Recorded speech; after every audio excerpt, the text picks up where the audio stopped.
Hey, what's going on? An argument with your friends, huh? What's the discrepancy? So this is about your boyfriend. What's their contention about him? Why do they think he's not good enough for you? You've been dating for at least a year.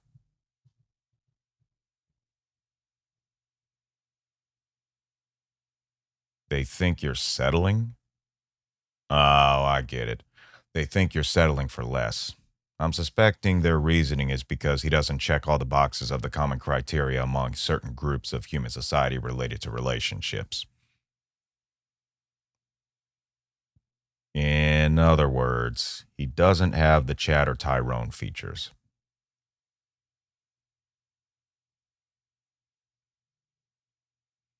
Oh, yeah, we vetted him carefully, and me and him have talked.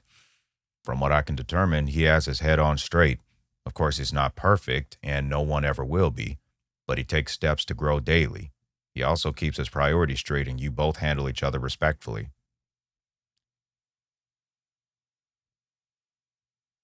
The answer to that about your friends depends. Your friends might not see those qualities in him because their standards could be higher. How high their standards are also depends on certain factors. But let's deal with the issue at hand. Do you think you're settling?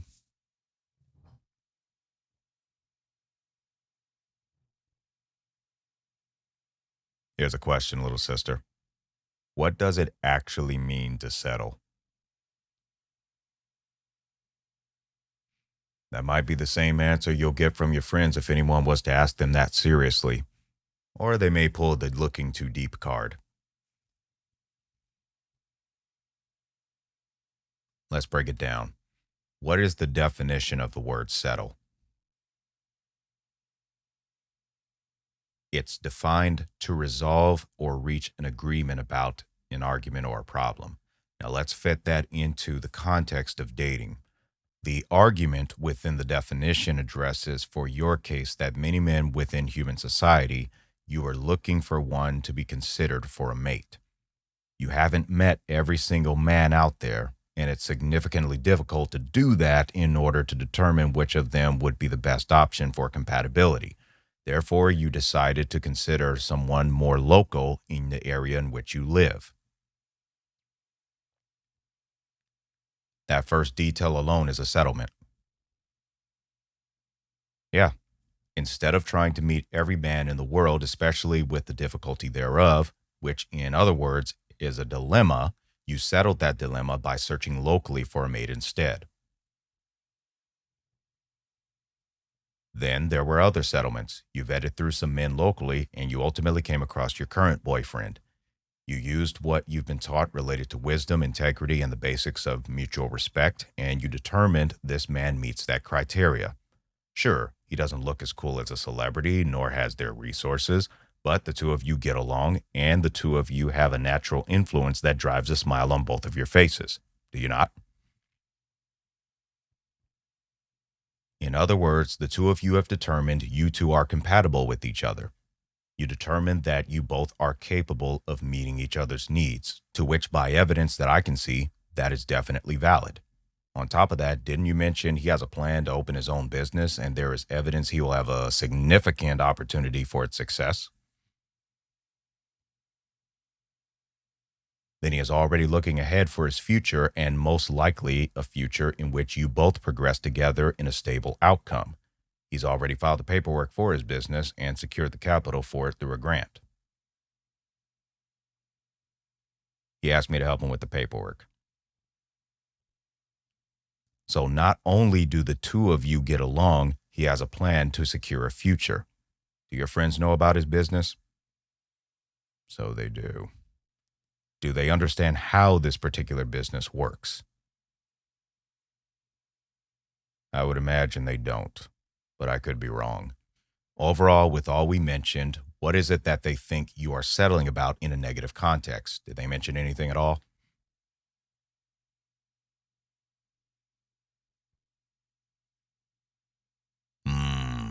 I see what's going on here. They're thinking because there's another single guy who comes into the picture and by their judgment would be a better fit for you as he may seem to have the same personality that you're looking for while also having a higher paying job and social status.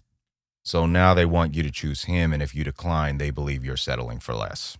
There's the smoking gun.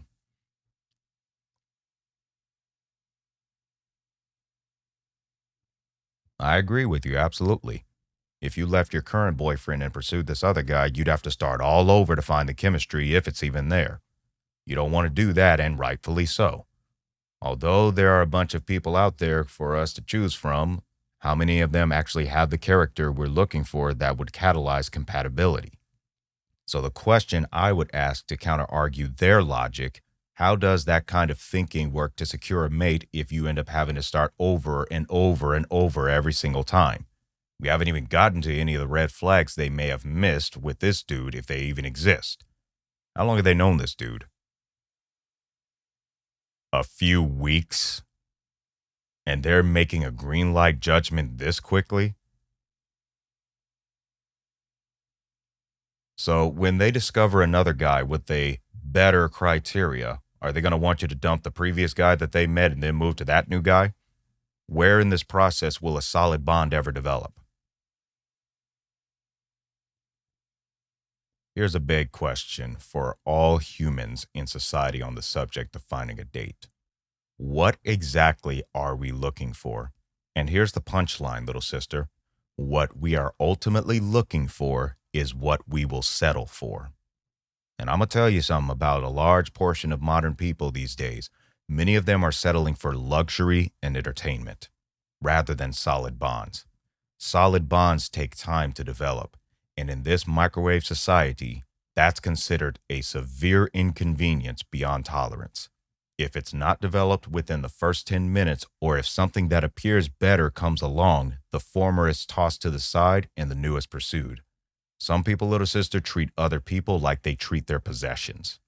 It's unfortunate to say, but it's starting to sound like your friends are in that mindset. Little sister, when it comes down to it, we're making settlements all the time. So the question is, as mentioned before, what are we settling for? Then the question above that, which is warranted, what should we be settling for? And in the context of dating and relationships, what settlement will be fulfilling far beyond just 10 minutes? Do you find with the man you are with now that the settlement is fulfilling far beyond just 10 minutes? Is it developing into a lifetime fulfillment? That's a question we all must ask ourselves. And little sister, don't get caught up in the common deterrents in this subject. Folks will throw curveballs. The common one is claiming your argument is looking too deep. Another curveball challenges it as advising people in abusive relationships to stay in them. That's not the focus of the conversation, and they know damn well it's not, but they pull that card anyway. Tell them stop deterring the focus if they do that. What's worse, some of those people actually stay in those abusive cycles. They find someone else of the same characteristics, get burned, but then pull that card on those trying to share light with them to help keep them out of that cycle. Then you have others who go to the extreme low, as if the original argument is advising them to just find some bum on the street to get with, even though some of them actually do and stay because they won't look past the riz. The bottom line, these folks are just hypersensitive to constructive criticism and guidance towards wisdom. Why? Because they're still broken and some of them refuse to mend. So with all these folks in these actions, not with their words, are those actions implying not to settle for less? Or are they actually implying never settle down under the guise of never settle for less? Let me tell you something, little sister. For a woman to date me, it requires a serious level of discipline and integrity. And a lot of people in today's culture are not ready for that. Some of them even fear this level of determination and enlightenment. Why? Because it requires letting go of the conveniences from dysfunctional mindsets. Integrity and dysfunction are war enemies. Even villains don't like being screwed over. In your case with your friends, there will come a point between you all, a fork in the road.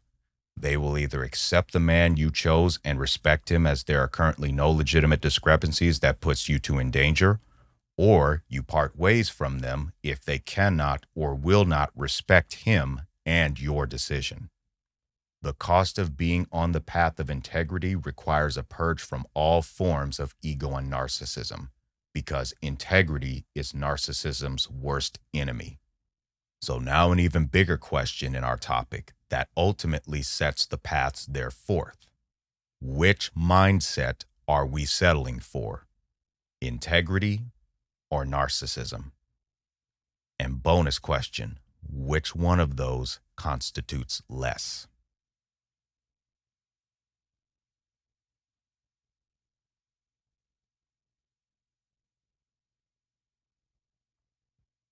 You know what, little sister?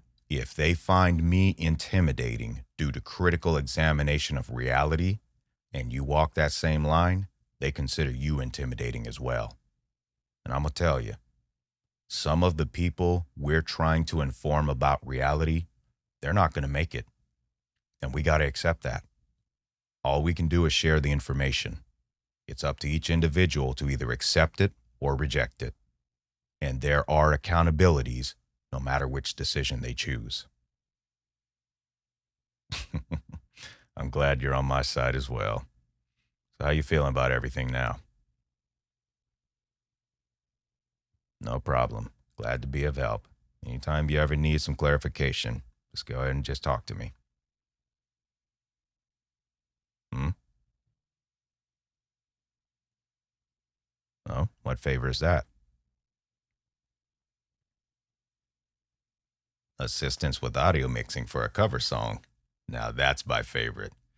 All right, what song do you have in mind?